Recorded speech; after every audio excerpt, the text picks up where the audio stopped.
సహోదరులందరికీ యేసుక్రీస్తు నామములో వందనాలు. మనందరికీ తండ్రి అయిన దేవునికి స్తుతులు, స్తోత్రములు, కృతజ్ఞతాస్తుతులు చెల్లించుతున్నాను. ప్రియులారా, మనం ఈ రోజు మరొక ప్రత్యేకమైన అంశాన్ని పరిశీలించే ప్రయత్నం చేద్దాం. మనం ప్రార్థన చేసుకుని వాక్య భాగంలోనికి ప్రవేశిద్దాం. పరలోక మందున్న మా తండ్రి, జీవాధిపతి, జీవముగల దేవ, మీకే స్తుతులు, స్తోత్రములు తండ్రి. ఇదిగో తండ్రి, మా అందరి జీవితాల్లో మరొక శ్రేష్టమైన దినాన్ని దయచేశారు. మీకే స్తుతులు, స్తోత్రములు. ఇదిగో తండ్రి, మేము తండ్రి పరిశుద్ధ గ్రంథం నుండి మేము మరొక అంశమును పరిశీలించుండగా ఆత్మ సంబంధమైన సంగతులతోనే సరిపోల్చుకుని సర్వసత్యము తండ్రి ఉన్నట్టుగా గ్రహించి నీవు నా మహాలోకానికి తండ్రి మేమును మాతో అనేకులను తీసుకుని వచ్చే కృపాభాగ్యమును దయచేయండి. ఇదిగో తండ్రి, వాక్యమును ప్రకటించుండగా సత్యవాక్యమును సరిగా విభజించి బోధించే కృపను దయచేయమని వేడుకొనిచున్నాం. ఇదిగో తండ్రి, ఈ యొక్క పరిశుద్ధాత్మను తండ్రి సహాయముగా ఉంచి సత్యమును తండ్రి అనేకులకు ప్రకటించే కృపను దయచేయమని మా ప్రభువును రక్షకుడును అయిన యేసుక్రీస్తు వారి అతి శ్రేష్టమైన నామంలో అడిగి స్తుతించి వేడుకొనిచున్నాము తండ్రి. ఆమేన్.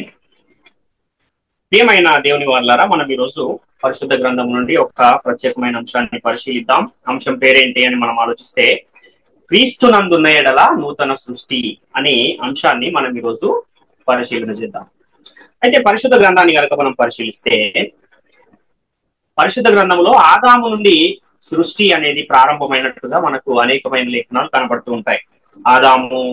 మొట్టమొదట ఆదామును దేవుడు సృష్టించాడు. ఆ తర్వాత ఆదాము నుండి ఒక ప్రకటెముకను తీసి అవ్వమ్మ గారిని కూడా తయారు చేసిన తర్వాత ఆదాము అవ్వల నుండే నేడున్న ఈ జనాభా అంతా కూడా ఈ భూమి మీదకి రావడం అనేది జరిగింది అని మనకు పరిశుద్ధ గ్రంథం తెలియజేస్తుంది.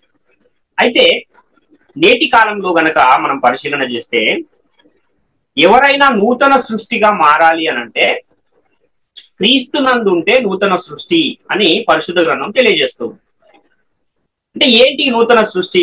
ఎలా ఈ నూతన సృష్టిలో మనము పాలు పొందుతాము? ఈ నూతన సృష్టిలో మనం చేరాలంటే ఏం చేయాలి అన్న విషయాలనే ఈరోజు మనము పరిశీలిద్దాం. మనము ఈ వాక్యం ఎక్కడుందో అన్న ఆ విషయాన్ని మొదట పరిశీలిస్తే, కొరింథీయులకు రాసిన 2వ పత్రిక 5వ అధ్యాయము 17-18 వచనాల్లో మనకు ఈ లేఖన భాగం కనబడుతుంది. కాగా ఎవడైనాను క్రీస్తునందున్న ఎడల వాడు నూతన సృష్టి, పాతవి గతించెను, ఇవిగో క్రొత్తవాయెను. సమస్తమును దేవుని వలననైనవి, ఆయన మనలను క్రీస్తు ద్వారా తనతో సమాధానపరుచుకుని ఆ సమాధానపరుచు పరిచర్యను మాకు అనుగ్రహించెను అని ఇక్కడ పౌలు గారు కొరింథీ సంఘానికి పత్రిక రాస్తూ చెబుతున్న విషయాలు. కాబట్టి ఎవడైనాను క్రీస్తునందుంటే వాడు ఏమైపోతున్నాడు అంటే నూతన సృష్టిగా మారుతున్నాడు అన్న విషయాన్ని ఇక్కడ చాలా స్పష్టంగా పౌలు గారు తెలియజేస్తున్నారు. అంటే పాతవి గతించిపోతూ ఉన్నాయి, సమస్తము కూడా క్రొత్తవైపోతూ ఉన్న ఒక నూతనమైన సృష్టి మనకి ఇక్కడ కనబడుతుంది.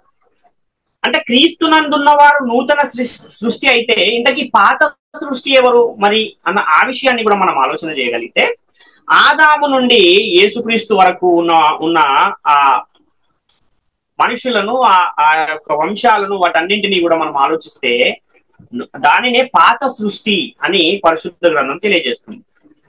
మన విషయాల్లో కూడా మనం పరిశీలిస్తే, క్రీస్తును అంగీకరించినంత వరకు కూడా మనము పాత సృష్టిగానే పరిశుద్ధ గ్రంథం తెలియజేస్తుంది. ఎప్పుడైతే మనం క్రీస్తులోనికి వస్తున్నామో అప్పుడు మనము మార్చబడుతూ ఉన్నాము, నూతన సృష్టిగా మార్పు పొందుతున్నాము అని పరిశుద్ధ గ్రంథము చాలా స్పష్టంగా తెలియజేస్తుంది.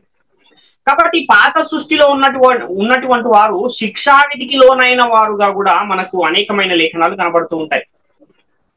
పాత నిబంధన కాలంలో దేవుడు ధర్మశాస్త్రాన్ని ఇచ్చి ఆ కాలంలో ఉన్న వారిని అందరినీ నడిపించి వారిని ఒక క్రమబద్ధీకరించడానికి, వారిని దేవుని మార్గంలో నడిపించడానికి, ఎవరైనా తప్పు చేసిన వారిని శిక్షించడానికి వారికి ఏమి ఇచ్చాడంటే ధర్మశాస్త్రాన్ని ఇచ్చి ఆ శిక్షా విధిలో వారిని ఉంచినట్టుగా మనకు పరిశుద్ధ గ్రంథం తెలియజేస్తుంది. కానీ ఈ క్రొత్త సృష్టిలో ఉన్న వారికి ఏం లేదంటున్నాడు అంటే ఏ శిక్షా విధియు లేదు అన్న విషయము ఇక్కడ చాలా స్పష్టంగా తెలియజేస్తున్నాడు.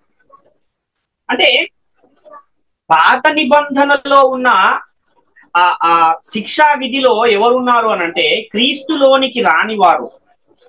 నేటి కాలంలో కూడా క్రీస్తులోనికి రాని వారంతా ఎక్కడున్నారంటే శిక్షా విధిలోనే ఉన్నారు అన్న విషయాన్ని మొదట మనము గ్రహించాలి. కానీ క్రీస్తులోనికి వచ్చాక ఆ శిక్షా విధి నుండి మనం ఏం చేయబడుతూ ఉన్నాం అంటే తప్పించబడుతూ ఉన్నాం. రోమపత్రిక 8వ అధ్యాయం 1-2 వచనాలు కూడా మనం చూస్తే, కాబట్టి ఇప్పుడు క్రీస్తు యేసునందు ఉన్న వారికి ఏ శిక్షా విధి లేదు, క్రీస్తు యేసునందు జీవమునిచ్చు ఆత్మ యొక్క నియమము పాప మరణముల నియమము నుండి నన్ను విడిపించను, ఎట్లనగా ధర్మశాస్త్రము దేనిని చేయజాలకపోయినో దానిని దేవుడు చేసెను అని ఇక్కడ మనకు పౌలు గారు చాలా స్పష్టమైన ఒక లేఖనాన్ని తెలియజేస్తున్నారు. అంటే క్రీస్తులోనికి వచ్చిన వారు ఏ సృష్టి అంటే నూతన సృష్టి. ఈ నూతన సృష్టిలో ఉన్న వారికి ఏ శిక్షా విధి కూడా లేదు అని చెబుతున్నాడు. అలాగే క్రీస్తునందు ఉంటేనే పాప మరణముల నియమము నుండి విడిపింపబడతామన్న ఇంకొక విషయాన్ని కూడా ఆయన తెలియజేస్తున్నాడు. అంటే ఎంతవరకైతే మనం క్రీస్తులోనికి రామో అప్పటి వరకు కూడా మనం ఎందులో ఉంటామంటే పాప మరణముల నియమానికి లోబడి ఉంటాం. ఎప్పుడైతే క్రీస్తులోనికి వస్తున్నామో ఆ పాప మరణముల నియమము నుండి ఏమవుతున్నాము, విడిపింపబడుతున్నాము అని చాలా స్పష్టమైన లేఖనం మనకి ఇక్కడ కనబడుతుంది. కాబట్టి పాత సృష్టిలో ఉన్న వారిని గురించి బైబిల్ గ్రంథం ఏం చెబుతుంది అంటే నీతిమంతుడు లేడు, ఒక్కడును లేడు అని ఒక లేఖనాన్ని మనం చూస్తాం. అంటే దేవుడు ఆదాము ద్వారా ఒక సృష్టిని సృష్టించాడు. అదే పాత సృష్టి. ఆ పాత సృష్టిలో ఉన్నవారు అవిధేయులైపోయారు, పాపానికి దాసులైపోయారు, ఆజ్ఞను అతిక్రమించారు. అంటే ఏ ఒక్కరు కూడా ఆజ్ఞను అనుసరించని పరిస్థితుల్లోనే ఆ కాలంలో ఉన్నవారు అందరూ కూడా జీవించారు అని మనకు చాలా స్పష్టమైన లేఖనం ఉంది. అందుకనే నీతిమంతుడు లేడు, ఒక్కడును లేడు, గ్రహించువాడు ఒక్కడును లేడు అన్న ఆ స్టేట్మెంట్ ని పరిశుద్ధాత్మ ప్రేరణతో పౌలు గారు చెబుతూ ఉన్న ఒక పరిస్థితి మనకు కనబడుతుంది. అంటే అందరూ పాపము చేసి ఏకముగా పనికి మాలిన వారైరి అని చెబుతున్నాడు ఆయన. కాబట్టి అలాంటి పరిస్థితులు ఉన్నప్పుడు ఈ భూమి మీద ఆ శిక్షా విధి అనేది అలానే ఉన్న ఆ పరిస్థితుల్లో, పాప మరణముల నియమము ఉన్న ఆ పరిస్థితుల్లో, నీతిమంతుడు ఒక్కడు కూడా లేని ఆ లేనటువంటి అలాంటి పరిస్థితుల్లో దేవుడు మనలను ప్రేమించి ఏం చేశాడంటే తన సొంత కుమారుడైన యేసుక్రీస్తుని ఈ లోకానికి పంపించి క్రీస్తు ద్వారా నూతన సృష్టిని ఏర్పాటు చేయాలని ఒక సంకల్పాన్ని ఆయన సంకల్పించాడు. ఈ సంకల్పాన్ని నెరవేర్చడానికే యేసుక్రీస్తుని ఎప్పుడు నియమించాడు మన నిమిత్తం అంటే జగత్తు పునాది వేయబడక మునుపే క్రీస్తు వారిని మన నిమిత్తం ఆయన నియమించాడు. ఈ సంకల్పం అంతా కూడా ఎప్పటిది అని మనం ఆలోచిస్తే జగత్తు పునాది వేయబడక మునుపే ఆయనకున్న సంకల్పం. ఆ సంకల్పాన్ని నెరవేర్చడానికి ఆయన ఏం చేస్తున్నాడంటే క్రమక్రమంగా ప్రతి ఈ సృష్టిని గాని, సృష్టిలో ఉన్న మనుషులను గాని, ఈ సృష్టిలో ఉన్న సమస్తాన్ని గాని ఎందు నిమిత్తం ఆయన చేస్తున్నాడంటే ఆ సంకల్పాన్ని నెరవేర్చే భాగంలోనే ఇవన్నీ కూడా నెరవేరుస్తూ వస్తున్నాడు అన్న విషయాన్ని కూడా మనం గమనించాలి. అందుకనే పరిశుద్ధ గ్రంథం ఏం చెబుతుంది అంటే యేసుక్రీస్తులో ఉంటే నూతన సృష్టి అని చెబుతుంది. అయితే నూతన సృష్టిగా మార్చబడాలంటే ఏం చేయాలి అన్న విషయం మనకు తెలిస్తే అప్పుడు మనము ఆ నూతన సృష్టిలో చేరడానికి ఏం చేయాలో దాన్ని చేయగలుగుతాం. కాబట్టి ఏం చేయాలి ఈ నూతన సృష్టిలో చేర్చబడాలి అంటే నూతన జన్మను జన్మించాలి అని పరిశుద్ధ గ్రంథం తెలియజేస్తుంది. అంటే క్రీస్తునందుండి నూతన సృష్టి, ఎవరైతే క్రీస్తునందు ఉన్నవారు ఉన్నారో వాళ్ళంతా కూడా నూతన సృష్టి అని తెలియజేస్తుంది. ఈ నూతన సృష్టి అవ్వాలంటే నూతన జన్మ జన్మించాలి. దాన్నే ఏమని పరిశుద్ధ గ్రంథం తెలియజేస్తుంది అంటే క్రొత్త జన్మ. దానినే నీటి మూలంగా జన్మించిన జన్మ, దానినే ఆత్మ మూలముగా జన్మించిన జన్మ అని తెలియజేస్తుంది. అందుకని యేసుక్రీస్తు వారు కూడా ఏం చెబుతున్నాడంటే శరీర మూలంగా జన్మించినది శరీరమును, ఆత్మ మూలముగా జన్మించినది ఆత్మయు నయ్యున్నది అని తెలియజేస్తున్నాడు. అంటే మనిషికి రెండు శరీరాలు ఉన్నాయి. ఒకటేమో ఆత్మ సంబంధమైన శరీరం అయితే ఇంకోటేమో ప్రకృతి సంబంధమైన శరీరం. అందుకే శరీర మూలంగా జన్మించిన జన్మ ఎలాంటిది అంటే అది రక్తము వలననైనను మానుషేచ్ఛ వలననైనను జన్మించిన జన్మ. అది క్షయ బీజము నుండి పుట్టింపబడిన జన్మ, అక్షయ బీజము నుండి పుట్టింపబడినది కాదు అని చాలా స్పష్టమైన లేఖనాధారం పరిశుద్ధ గ్రంథంలో కనబడుతుంది. కాబట్టి అక్షయ బీజము నుండి మనం పుట్టాలి. అంటే అక్షయ బీజము నుండి పుట్టాలంటే క్రీస్తు యేసునందు సువార్త ద్వారా మనము జన్మించబడాలి. సత్యవాక్యము వలన మనము పుట్టాలి. అలా పుడితేనే మనము క్రీస్తునందు నూతన సృష్టిగా పరిగణించబడతాము. నూతన సృష్టిగా మనం ఆ సృష్టిలో చేరగలుగుతాము అన్న విషయాన్ని గమనించాలి. సువార్త వలన ఎలా పుట్టాలి అన్న ప్రశ్న ఒకవేళ వస్తే, అక్షయ బీజము నుండి ఎలా పుట్టాలి అని ఒక ప్రశ్న కనుక వస్తే దానికి కూడా పరిశుద్ధ గ్రంథం ఏం చెబుతుంది అంటే యేసు క్రీస్తు వారిని ప్రభు అని మొదట ఒప్పుకోవాలి. దేవుడు క్రీస్తును మృతులలో నుండి లేపాడని నమ్మాలి. అలా నమ్మిన తర్వాత పశ్చాత్తాపపడాలి, మారు మనసు పొందాలి. ఇవన్నీ జరిగిన తర్వాత పాప క్షమాపణ నిమిత్తము యేసుక్రీస్తు నామమున బాప్తిస్మం పొందాలి. ఇవన్నీ ఒకటి తర్వాత ఒకటి క్రమక్రమంగా జరిగితేనే ఆ నూతన సృష్టిలో చేర్చబడినట్టు. ముందు బాప్తిస్మం తీసేసుకుని బాప్తిస్మం తీసుకున్న తర్వాత వాక్యం వింటే అదేమైనా సరైన జన్మేనా, సరైన పుట్టుకేనా అంటే అది సరైనది కాదు. ఎందుకంటే ఒక క్రమం అనేది ఒకటి ఉంది. ఒకటో నంబర్ తర్వాత రెండో నంబర్ తర్వాత మూడో నంబర్, ఈ సంఖ్యలన్నీ ఎలాగైతే వస్తాయో ఈ రక్షణ అనేది కూడా ఎలా ఉంది అని అంటే ఏది ముందు చేయాలో అదే ముందు చేయాలి. ముందు చేయాల్సింది తర్వాత చేస్తే దాని ఫలితం ఉండదు అన్న విషయం కూడా మనం గమనించాలి. కాబట్టి మనము నూతన సృష్టి ఎప్పుడు అవుతాము అనంటే, మొదట సత్యవాక్యమును విని ఆ వాక్యమును విశ్వసించి ఆ వాక్యాన్ని నమ్మి ఆ తర్వాత పశ్చాత్తాపడి మారు మనసు పొంది బాప్తిస్మం పొందినప్పుడు మనము అక్షయ బీజము నుండి అనగా సత్యవాక్యము వలన మనము జన్మిస్తూ ఉన్నాము. అప్పుడు మనం ఎక్కడ చేర్చబడుతున్నాము? దేవుని కుటుంబంలో చేర్చబడుతున్నాము, నూతన సృష్టిలో చేర్చబడుతున్నాము అన్న విషయాన్ని మనం గమనించాలి. కాబట్టి ఇదంతా ఎక్కడ జరుగుతుంది అంటే బాప్తిస్మములో జరుగుతుంది. యేసుక్రీస్తు ఎలాగైతే మరణించి సమాధి చేయబడి తిరిగి లేపబడ్డాడో మనము కూడా బాప్తిస్మములో ఏమవుతూ ఉన్నామంటే చనిపోతూ ఉన్నాము, సమాధి చేయబడుతూ ఉన్నాము. తిరిగి యేసుక్రీస్తు ఎలాగైతే లేపబడ్డాడో మనము కూడా అదే విధముగా లేపబడుతూ ఉన్నాము అన్న విషయాన్ని గమనించాలి. అంటే బాప్తిస్మములో క్రీస్తుతో చనిపోయి క్రీస్తు వలె నూతన జీవము గలవారముగా తిరిగి లేస్తున్నాము అన్న విషయాన్ని గమనించాలి. అందుకని యేసుక్రీస్తు వారిని దేవుడు ఎలా ఉంచాడంటే మనందరికీ సాదృశ్యముగా ఆయనను ఉంచాడు, ఒక ఆధారముగా ఆయనను ఉంచాడు. అంటే యేసుక్రీస్తు వారు ఎలాగైతే ఆయన ఈ భూమి మీదకి వచ్చి దేవుడిచ్చిన ఆజ్ఞలన్నింటినీ కూడా అనుసరించి ఆయనకు అప్పగించిన ప్రతి పనిని కూడా సంపూర్ణముగా నెరవేర్చి భూమి మీద ఉండి దేవుణ్ణి మహిమపరిచి పరలోకానికి ఎలాగైతే వెళ్ళిపోయాడో మనము కూడా అదే విధంగా వెళ్ళాలి. అంటే క్రీస్తు వలె మనం ఉండుటకు ఏం చేయాలి? ప్రయాసపడాలి. మనం అన్ని విషయములలో క్రీస్తు సంపూర్ణతకు సమానమైన సంపూర్ణత గలవారమై ఉండాలి అని కూడా పరిశుద్ధ గ్రంథము చాలా స్పష్టంగా తెలియజేస్తుంది. ఇంకా మనం ఆలోచిస్తే బాప్తిస్మములో యేసుక్రీస్తు మరణములోను ఆయన పునరుత్థానములోను మనం పాలు పొందుతున్నాం. ఈ కారణాన్ని బట్టి అపోస్తలులు యేసుక్రీస్తు నామములో బాప్తిస్మం ఇచ్చారు అన్న విషయాన్ని గమనించారు. అంటే బాప్తిస్మం ఇచ్చేవారు కూడా కొంతమంది అసలు ఈ బాప్తిస్మాన్ని యేసునామములోనే అపోస్తలులు ఎందుకు ఇచ్చారు అన్న విషయాలు కూడా తెలియని వారు మనకు కనబడతారు చాలా మంది. అసలు ఎక్కడైనా అపోస్తుల కార్యములు మొదలుకుని ప్రకటన గ్రంథం వరకు కూడా ఉన్న ఆ నూతన నిబంధనలో, ఆ నూతన చట్టంలో ఎక్కడైనా ఒక్క చోటనైనా మనం గమనించగలిగితే యేసుక్రీస్తు నామముననే బాప్తిస్మం ఇచ్చినట్టు మనకు కనబడుతుంది, కానీ ఇంకొక వేరే నామంలో ఎక్కడా కూడా బాప్తిస్మం ఇచ్చినట్టు మనకు ఎక్కడ ఒక లేఖనాధారం కూడా లేదు.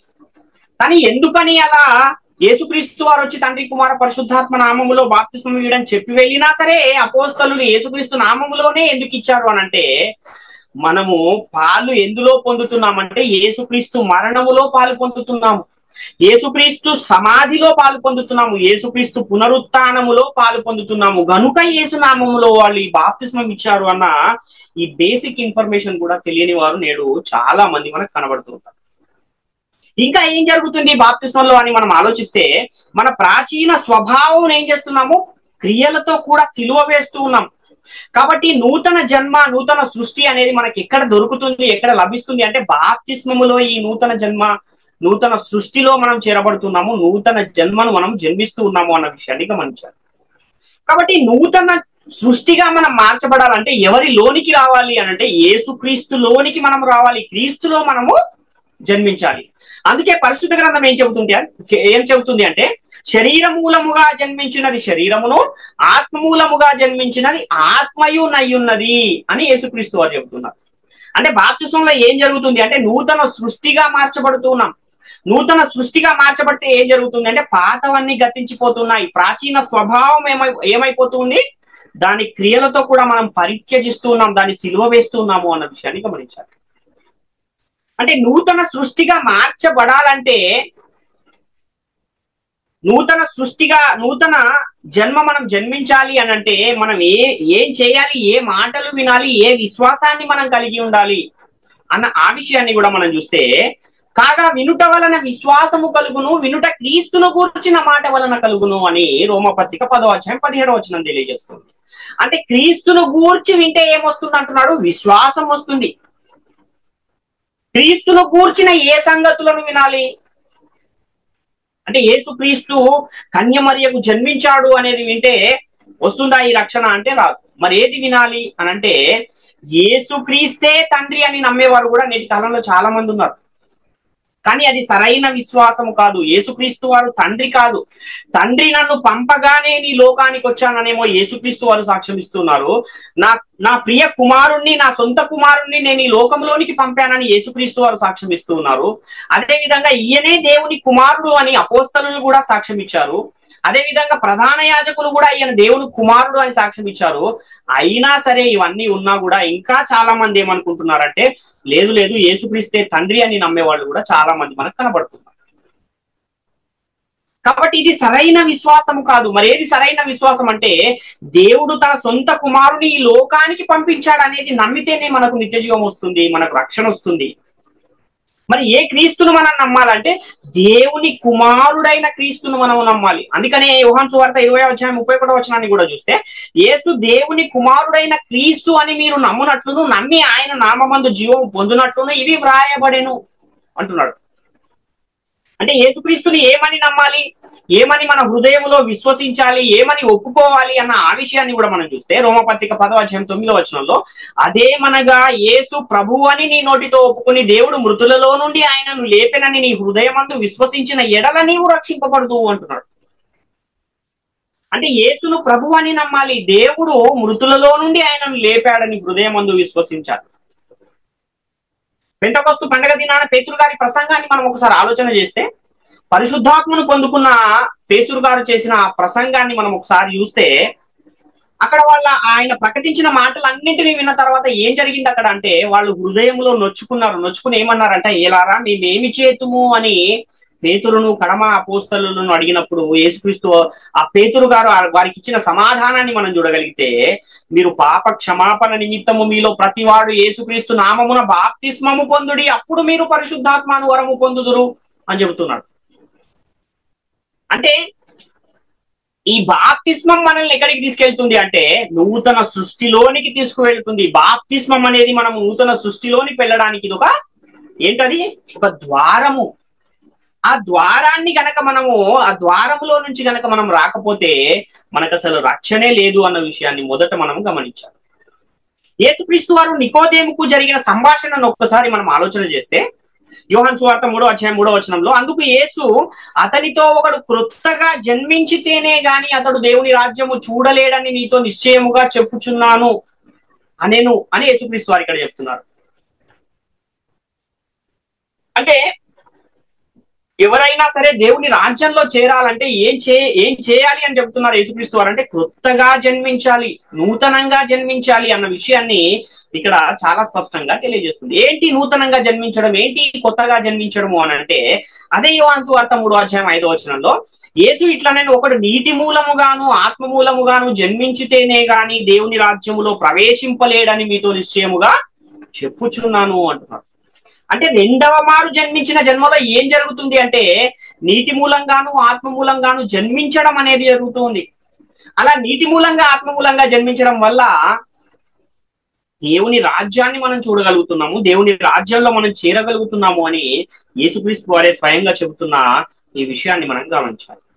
అలాగే ఇంకొక విషయం కూడా ఏం చెబుతున్నారు అని అంటే యేసుక్రీస్తు వారు అంటే శరీర మూలంగా జన్మించింది శరీరమును, ఆత్మ మూలంగా జన్మించింది ఆత్మయు నయ్యున్నది అని యేసుక్రీస్తు వారు చెప్పిన ఆ విషయాన్ని కూడా మనం ఆలోచిస్తే ఆత్మ మూలముగా పుట్టిన వారు ఎలా పుట్టరు అంటే శరీరేచ్ఛల వలన మానసేచ్ఛల వలననైనను రక్తము వలననైనను వీరు పుట్టిన వారు కాదు అని తెలియజేస్తుంది వాక్యం.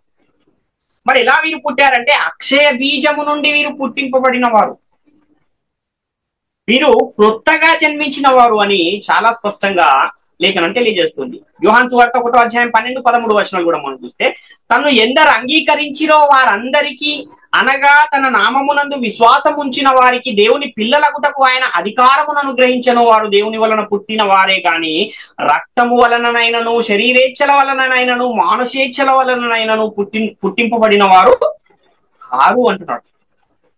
కాబట్టి వీళ్ళు ఎలా పుట్టారంటే వాక్యాన్ని విని వాక్యాన్ని విశ్వసించి బాప్తిస్మము పొంది పుట్టినవారు వీళ్ళు రెండవ జన్మను జన్మించిన వారు.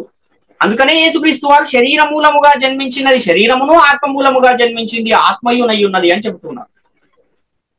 కాబట్టి శరీర మూలంగా జన్మించిన మనము ఎలాంటి వారం అంటే ఆదాము వలె పాత సృష్టిగా ఉన్నాం.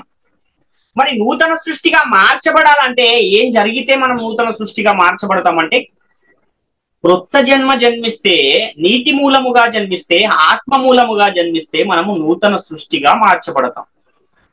పేతురు రాసిన మొదటి పత్రిక 1:21 వచనాన్ని మీరు చూస్తే, మీరు క్షయ బీజము నుండి కాక శాశ్వతముకు జీవము గల దేవుని వాక్య మూలముగా అక్షయ బీజము నుండి పుట్టింపబడిన వారు గనుక నిష్కపటమైన సహోదర ప్రేమ మీకు కలగాలి అని చెబుతూ ఉన్నారు.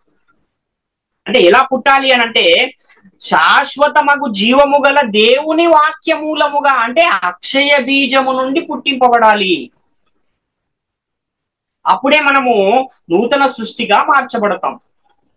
మొదటి కొరింథీ పత్రిక 4:16 కూడా మనం చూస్తే, క్రీస్తు యేసునందు సువార్త ద్వారా నేను మిమ్మును కంటిని కనుక మీరు నన్ని పోలు నడుచుకుని వారై ఉండవలేను అని మిమ్మును బతిమాలు కొనుచున్నాను అని పౌలు గారు చెప్తున్నారు. అంటే సువార్తను విని దానిని నమ్మి ఆ తర్వాత ఆ సువార్తకు లోబడి మారు మనసు పొంది బాప్తిస్మమును పొందినప్పుడు మనము ఎలా పుడుతున్నామంటే సువార్త ద్వారా మనం పుడుతున్నాము. అక్షయ బీజము నుండి మనము పుడుతున్నాము. రెండవ జన్మను మనము జన్మిస్తున్నాం. యాకోబు పత్రిక 1:18 కూడా ఆయన తాను సృష్టించిన వాటిలో మనము ప్రథమ ఫలముగా ఉండునట్లు సత్యవాక్యము వలన మనలను తన సంకల్ప ప్రకారము పనెను అంటున్నాడు. సత్యవాక్యము ద్వారా మనము పుట్టింపబడాలి. అప్పుడే మనము నూతన సృష్టిగా మార్చబడతాం. అంటే సత్యవాక్యాన్ని విని విశ్వసించి పశ్చాత్తాపడి మారు మనసు పొంది ఆ తర్వాత యేసుక్రీస్తు నామమున బాప్తిస్మము ఎవరైతే పొందుతూ ఉన్నారో వారు మాత్రమే నూతన సృష్టిగా మార్చబడతారు. ఇది కాకుండా ఒకవేళ యేసుక్రీస్తును నమ్ముకుంటే ఏమైనా అద్భుతం జరుగుతుందనో, లేకపోతే అప్పులు తీరుతాయనో, లేకపోతే స్వస్థత జరుగుతుందనో, లేకపోతే బాప్తిస్మం పొందితే ఈ యేసుక్రీస్తును నమ్ముకుంటే ఏదైనా నాకు మేలు చేకూరుతుందనో గనక ఒకవేళ ఆ విశ్వాసం మీద గనక బాప్తిస్మాన్ని పొందితే అది నూతన సృష్టిలో మిమ్మును చేర్చదు అని చాలా స్పష్టంగా పరిశుద్ధ గ్రంథం తెలియజేస్తుంది.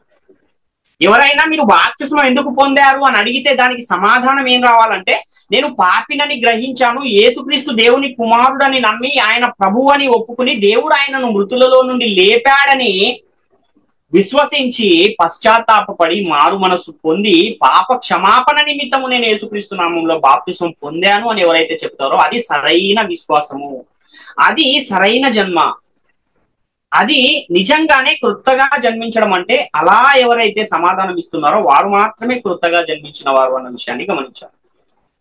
ఎఫెసీ పత్రిక 5:25-27 కూడా మనం చూస్తే, పురుషులారా మీరును మీ భార్యలను ప్రేమించుడి, అటువలే క్రీస్తు కూడా సంఘమును ప్రేమించి అది కలంకమైనను మడత అయినను అట్టిది మరి ఏదైనను లేక పరిశుద్ధమైనది గాను నిర్దోషమైనది గాను మహిమగల సంఘము గాను ఆయన తన ఎదుట దాన్ని నిలవబెట్టుకొనవలెనని వాక్యముతో ఉదక స్నానము చేత దానిని పవిత్రపరిచి పరిశుద్ధపరచుటకై దాని కొరకు తను తాను అప్పగించుకొనెను అంటున్నాడు. అంటే ఆయన అసలు తను తాను అప్పగించుకున్నదే ఎందుకు అని అంటే, మనలను వాక్యముతో ఉదక స్నానము ద్వారా మనలను మరలా పుట్టించాలని, మరలా మనల్ని జన్మింపజేయాలని, ఆయన దేవుని రాజ్యంలో మనలను ప్రవేశపెట్టాలని ఆయన తను తాను ఏం చేసుకున్నాడు, అప్పగించుకున్నాడు, శిలువ మరణాన్ని పొందాడు. అందుకే బాప్తిస్మం అనేది చాలా ప్రాముఖ్యమైనది. ఎందుకంటే పోగొట్టుకున్న స్థితిని మనం మరలా పొందుతూ ఉన్నాం. ఏదైతే ఆదాము వాళ్ళు మొట్టమొదట ఏదేని తోటలో వారిని దేవుడు ఉంచినప్పుడు వారు ఏ స్థితినైతే కలిగి ఉన్నారో, దైవ కుమారత్వము, పరిశుద్ధత, నిర్దోషత్వము, ఈ స్థితి ఏదైతే ఉందో ఆ స్థితిని వారు ఎప్పుడు పోగొట్టుకున్నారంటే ఆజ్ఞను అతిక్రమించిన తర్వాత పోగొట్టుకున్నారు. పోగొట్టుకున్న ఆ స్థితిని మరలా పొందడానికి మనం ఏం చేస్తున్నామంటే బాప్తిస్మము ద్వారా దాన్ని తిరిగి తెచ్చుకుంటున్నాం. అందుకే బాప్తిస్మాన్ని ఏమని చెబుతుంది బైబిల్ అంటే, పునర్జన్మ సంబంధమైన స్నానము అంటుంది. పునఃస్థితి స్థాపన సంబంధమైన స్నానము ద్వారా పరిశుద్ధాత్మ మనకు నూతన స్వభావము కలిగజేస్తూ ఉన్నాడు అని తీతు పత్రిక 3:5 చాలా స్పష్టంగా కనపడుతుంది. కాబట్టి ఆదామును దేవుడు సృజించినప్పుడు ఎలాంటి మహిమనైతే ఆదాము అవ్వలకు ఇచ్చాడు, అదే మహిమను మనం మరలా ఎక్కడ పొందుకుంటూ ఉన్నాం అంటే బాప్తిస్మములో పొందుకుంటూ ఉన్నాం. కాబట్టి నూతన సృష్టిగా మారాలంటే సత్య వాక్యాన్ని వినాలి, రక్షణ సువార్తను విన్న తర్వాత క్రీస్తునందు విశ్వాసం ఉంచవలసిన అవసరము ఉంది. కాబట్టి క్రొత్త జన్మ జన్మిస్తేనే, ఆత్మ మూలంగా జన్మిస్తేనే మనము నూతన సృష్టిగా మార్చబడతాము. ఇంకొక మార్గం ఏది కూడా లేదు అన్న విషయాన్ని గమనించాలి. అందుకే యేసుక్రీస్తు వారు చెప్పిన ఒక ఉపమానాన్ని గనక మనం గమనిస్తే, ఒక పెళ్లి విందుకు పిలువబడిన వారు ఎవరు రానప్పుడు ఆయన ఏం చేస్తాడు, వీధులలోనికి వెళ్ళి ఎవరైతే ఉన్నారో వాళ్ళందరినీ తీసుకుని రండి అన్నప్పుడు వీధులలో ఉన్న వారందరూ కూడా, అందులో కూడా కొంతమంది తమ సొంత పనుల మీద వెళ్ళిపోతే వచ్చిన వారందరికీ కూడా ఎవరైతే ద్వారము ద్వారా వస్తున్నారో వాళ్ళకి ఏమి ఇవ్వబడింది, పెళ్లి వస్త్రం ఇవ్వబడింది. కానీ అందులో ఒక ఆయన ఏం చేశాడు, ఆ ద్వారము నుంచి రాకుండా వేరే మార్గము నుంచి, అంటే గోడ దుంకి వచ్చాడా లేకపోతే వెనకాల డోర్ నుంచి వచ్చాడా, ఎక్కడి నుంచో వచ్చాడు, కానీ వచ్చిన ఆయనకి ఏం లేదు, పెళ్లి వస్త్రము లేదు. ఎందుకు నీకు పెళ్లి వస్త్రము లేదు అని అడిగినప్పుడు ఆయన మౌనముగా ఉన్నాడు. అప్పుడు ఏం చేశాడు, వీరిని తీసుకెళ్లి వెలుపట చీకటిలో పడవేయి అన్నాడు. అంటే ఏదైతే ఒక నియమాన్ని పరిశుద్ధ గ్రంథం మనకు నియమించిందో ఆ నియమాన్ని దాటి వెళ్ళకూడదు, ఆ నియమము ద్వారానే మనం వెళ్ళాలి. కాబట్టి ఈ బాప్తిస్మం అనేది ఎలాంటిది అంటే ద్వారము లాంటిది. ఆ ద్వారము నుండే మనం వెళ్ళాలి తప్ప ఇంకొక మార్గం అనేదే లేదు అన్న విషయాన్ని మొదట మనము గమనించాలి. కాబట్టి బాప్తిస్మంలో ఏం జరుగుతుందంటే మొట్టమొదట పాప క్షమాపణ జరుగుతుంది. పేతురు గారి ప్రసంగంలో అదే చెప్పాడు ఆయన, అపోస్తుల కార్యాలు 2వ అధ్యాయం 38వ వచనంలో పాప క్షమాపణ నిమిత్తం ప్రతి వాడు యేసుక్రీస్తు నామమున బాప్తిస్మం పొందుడి అని చెబుతున్నాడు. అదేవిధంగా పౌలు గారు కూడా ఆయన ఆ దమస్కు మార్గంలో వెళ్తూ ఉన్నప్పుడు ఆయన ఆ వెలుగును చూసినప్పుడు ఆయన కళ్ళు కనబడకపోయి ఉన్న ఆ సమయంలో ఆయనను గురించి కూడా వ్రాయబడిన ఒక సందర్భాన్ని చూస్తే అపోస్తుల కార్యాలు 22:16 గనక నీవు తడువు చేయట ఎందుకు లేచి ఆయన నామమును బట్టి ప్రార్థన చేసి బాప్తిస్మమును పొంది నీ పాపములను కడిగి వేసుకొనుము అంటున్నాడు ఇక్కడ. అంటే ఏం చేస్తుంది బాప్తిస్మం అనేది, ఏం చేస్తుంది అని అంటే పాపాలను తీసివేస్తుంది. అంటే పాపాలను మనం తొలగించుకోవాలంటే ఏం చేయాలి, మొట్టమొదట బాప్తిస్మాన్ని పొందాలి అని చాలా స్పష్టంగా మనకి ఇక్కడ అర్థమవుతుంది. ఇంకా ఏం జరుగుతుంది బాప్తిస్మంలో అని మనం చూస్తే, పాప విషయంలో మనము చనిపోతూ ఉన్నాం ఈ బాప్తిస్మంలో.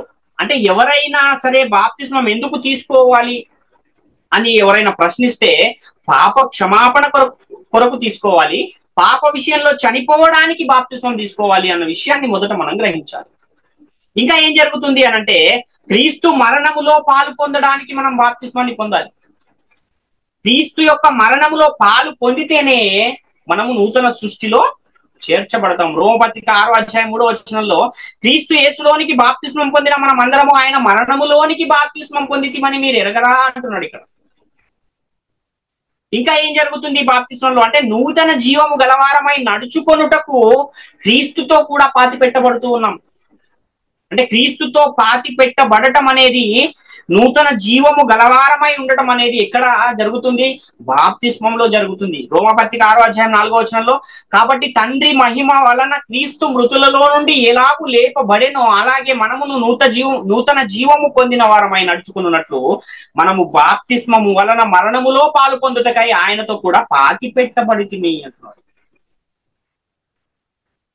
ఇంకా ఏం జరుగుతుంది బాప్తిస్మంలో అంటే క్రీస్తు పునరుత్థానము యొక్క సాదృశ్యమందును మనం ఆయనతో కూడా ఐక్యము గలవారం అవుతున్నాం. రోమపత్రిక 6వ అధ్యాయం 5వ వచనంలో మరియు ఆయన మరణము యొక్క సాదృశ్యమందు ఆయనతో కూడా ఐక్యము గలవారమైన ఎడల ఆయన పునరుత్థానము యొక్క సాదృశ్యమందును ఆయనతో కూడా ఐక్యము గలవారమై ఉందుము అంటున్నాడు. కాబట్టి బాప్తిస్మం అనేది చాలా ప్రాముఖ్యమైన విషయము. బాప్తిస్మం లేకుండా ఎవరు కూడా ఎక్కడికి వెళ్ళలేరు అంటే దేవుని రాజ్యంలోనికి వెళ్ళలేరు, దేవుని రాజ్యాన్ని చూడలేరు, పరలోకానికి కూడా వెళ్ళలేరు అన్న విషయాన్ని మొదట మనము గ్రహించాలి. ఇంకా ఏం జరుగుతుంది బాప్తిస్మంలో అని మనం ఆలోచిస్తే ప్రాచీన స్వభావమును ఆయనతో కూడా ఏం చేస్తున్నాం, సిలువ వేస్తున్నాం. రోమపత్రిక 6వ అధ్యాయం 6వ వచనంలో ఏమనగా మనం ఇకను పాపమునకు దాసులము కాకుండాటకు పాప శరీరము నిరర్ధకమగునట్లు మన ప్రాచీన స్వభావమును ఆయనతో కూడా సిలువ వేయబడెనని ఎరుగుదుము అంటున్నాడు. అంటే పాప స్వభావము లేక పాప నియమము అనేది అవయవములలో ఉంది అని పౌలు గారు రోమపత్రిక 7వ అధ్యాయంలో చెబుతున్నారు. ఆ పాప స్వభావము లేక ప్రాచీన స్వభావము అనేది ఏం చేస్తున్నాం దాన్ని అంటే సిలువ వేసేస్తూ ఉన్నాము అని ఇక్కడ పౌలు గారు చెప్తున్నారు. పాపానికి మనం దాసులు కాకుండా ఉండాలంటే ఏది నిరర్ధకం అవ్వాలంటే పాప శరీరము నిరర్ధకం అవ్వాలి. ఈ పాప శరీరాన్ని నిరర్ధకం చేయాలంటే ఏం చేయాలి, దీన్ని చంపివేసి సమాధి చేసి పాతి పెట్టాలి. తిరిగి లేచేటప్పుడు నూతన జీవము గలవారమై మరలా ఎప్పుడైతే లేస్తూ ఉన్నామో అప్పుడు మనము నూతన సృష్టిలో చేర్చబడుతూ ఉన్నాము.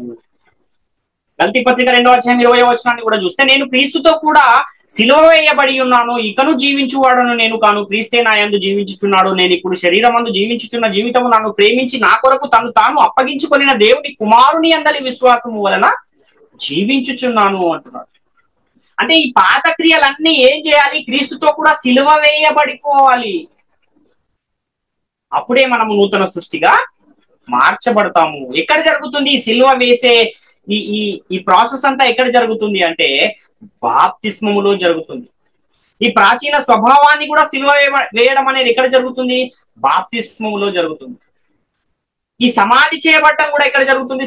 బాప్తిస్మంలోనే జరుగుతుంది. కాబట్టి ఈ బాప్తిస్మం అనేది మొదట అది సరైనదిగా మనం ఎప్పుడైతే దాన్ని తీసుకుంటామో అప్పుడే మనము నూతన సృష్టిలో చేర్చబడతాం. ఇంకా ఏం జరుగుతుంది అని మనం ఆలోచిస్తే రోమపత్రిక 6వ అధ్యాయం 8 నుంచి 10 వచనాల్లో, మనము క్రీస్తుతో కూడా చనిపోయిన ఎడల మృతులలో నుండి లేచిన క్రీస్తు ఇకను చనిపోవడనియు మరణమునకికను ఆయన మీద ప్రభుత్వము లేదనియు ఎరిగి ఆయనతో కూడా జీవించుదుమని నమ్ముచున్నాము. ఏలయనగా ఆయన చనిపోవట చూడగా పాపం విషయమై ఒక్కసారే చనిపోయాను గాని ఆయన జీవించుట చూడగా దేవుని విషయమై జీవించుచున్నాడు అంటున్నాడు. అంటే ఎలాగైతే మృతులలో నుండి లేచిన యేసుక్రీస్తు మీద మరణానికి అధికారము లేదో, బాప్తిస్మము పొందిన మన మీద కూడా మరణానికి ఏం లేదు, అధికారము లేదు అన్న విషయాన్ని ఇక్కడ తెలియజేస్తున్నాడు. కాబట్టి ఇవన్నీ కూడా ఎక్కడ జరుగుతూ ఉన్నాయి? క్రీస్తునందు నూతన సృష్టి అన్న మాట చదివేస్తే సరిపోతుందా అంటే సరిపోదు. ఇవన్నీ చేస్తేనే అది నెరవేరుతుంది. అది నెరవేరాలి అని అంటే మీరు బాప్తిస్మములో వీటన్నిటినీ కూడా ఏం చేయాలి? యేసుక్రీస్తును ప్రభు అని నమ్మాలి, దేవుడు ఆయన మృతులలో నుండి లేపాడని ఒప్పుకోవాలి, పాపినని గ్రహించాలి, ప్రాచీన స్వభావాన్ని సిలువ వేయాలి, నిరర్థకమైన ఈ పాప శరీరాన్ని కూడా ఏం చేయాలి? పాతి పెట్టేసేయాలి. ఇవన్నీ ఎప్పుడైతే చేస్తామో అప్పుడే మనం నూతన సృష్టిగా మార్చబడతాము, దేవుని రాజ్యంలో చేరతాము అన్న విషయాన్ని గమనించాలి. ఇంకా ఏం జరుగుతుంది బాప్తిస్మంలో అని మనం చూస్తే, బాప్తిస్మములో పాప విషయంలో చనిపోయిన మనము మన అవయవములను ఏం చేయాలంట? దుర్నీతి సాధనములుగా పాపమునకు అప్పగించకూడదు అని పరిశుద్ధ గ్రంథం తెలియజేస్తుంది. రోమపత్రిక 6వ అధ్యాయం 13వ వచనంలో, మరియు మీ అవయవములను దుర్నీతి సాధనములుగా పాపమునకు అప్పగింపకుడి, అయితే మృతులలో నుండి సజీవులం అనుకుని మిమ్మును మీరు దేవునికి అప్పగించుకునుడి, మీ అవయవములను నీతి సాధనములుగా దేవునికి అప్పగించుడి అంటున్నారు. అంటే ఎప్పుడైతే మనం ఆ ప్రాచీన స్వభావాన్ని పాతి పెట్టేశామో మరలా దాని జోలికి వెళ్ళకూడదు. నీతికి దాసులుగా మారిపోవాలి, పాపాన్ని ఇంకా మన జోలికి రానియకూడదు అని చాలా స్పష్టంగా పరిశుద్ధ గ్రంథం తెలియజేస్తుంది. కాబట్టి ఈ పాత సృష్టిగా ఉన్నప్పుడు ఏం చేశారు అని అంటే అందరూ కూడా వీటన్నింటికి అప్పగింపబడిపోయారు. పాపానికి అప్పగింపబడిపోయారు, ప్రాచీన స్వభావానికి అప్పగింపబడిపోయారు, ఈ లోక ఆశలకు అప్పగింపబడిపోయారు, శరీర ఆశలకు అప్పగింపబడిపోయారు. కానీ ఎప్పుడైతే నూతన సృష్టిగా మారిపోతారో ఆ తర్వాత వీటన్నింటినీ కూడా ఏం చేయాలంటే విడిచిపెట్టాలి, విసర్జించాలి. నీతి సాధనములుగా మన అవయవములను దేవునికి అప్పగించు వారమై మనం ఉన్నాము అని పరిశుద్ధ గ్రంథం చాలా స్పష్టంగా తెలియజేస్తుంది. కాబట్టి ఏదైతే ఈ నూతన సృష్టిగా మనం మార్చబడాలంటే ఏం చేయాలి అనంటే, మొదట మనము మన హృదయములను సిద్ధపరుచుకుని పాపి అని గ్రహించి సత్యవాక్యమును సరిగా విని ఆ వాక్య ప్రకారముగా మనము బాప్తిస్మం పొందిన తర్వాత కూడా అంతము వరకు ఎలా ఉండాలి మనం అంటే, మన సొంత రక్షణను కొనసాగించుకుని వారముగా ఉండాలి. మీ సొంత రక్షణను భయముతోనూ వణుకుతోనూ కొనసాగించుకునుడి అని తెలియజేస్తున్నాడు పౌలు గారు ఫిలిప్పీలకు పత్రిక రాస్తూ. కాబట్టి ఒకసారి పొందిన రక్షణ పోయే అవకాశం ఏమైనా ఉందంటే ఎస్, ఖచ్చితంగా పోయే అవకాశం కూడా ఉంది. అందుకనే పౌలు గారు కూడా ఏమంటున్నారంటే, ఆయన నేను అందరికీ ప్రకటించిన తర్వాత నేనే భ్రష్టుడని అయిపోదునేమో అని నన్ను నేను నలగగొట్టుకొనుచున్నాను అంటాడు. కాబట్టి ఆ పొందిన రక్షణను ఏం చేయాలంటే అంతము వరకు దానిని కొనసాగించుకుంటూ ఉండాలి, కాపాడుకుంటూ ఉండాలి. ఎలాగైతే మన దగ్గర ఉన్న ధనాన్ని మనము ఇంటి లోపల బీరువాలో ఒక తలుపు తీసి లోపల ఇంకొక తలుపు తీసి ఆ లోపల ఇంకొక తలుపు తీసి తాళాలు వేసుకుని ఎలాగైతే దాన్ని కాపాడుకుంటున్నామో మన రక్షణను కూడా అదే విధంగా మనం కాపాడుకున్న వారం అయి ఉండాలి. అప్పుడే మనము దేవుని రాజ్యములో నిత్యము ఉండగలుగుతాం. ఇంకా ఏం జరుగుతుంది బాప్తిస్మంలో అని మనము ఆలోచిస్తే, బాప్తిస్మము పొందిన మనము క్రీస్తును ధరించుకుంటున్నాము బాప్తిస్మంలో అని పరిశుద్ధ గ్రంథం తెలియజేస్తుంది. గల్తీ పత్రిక 3:27 క్రీస్తు యేసులోనికి బాప్తిస్మం పొందిన మీరందరూ క్రీస్తును ధరించుకొని ఉన్నారు.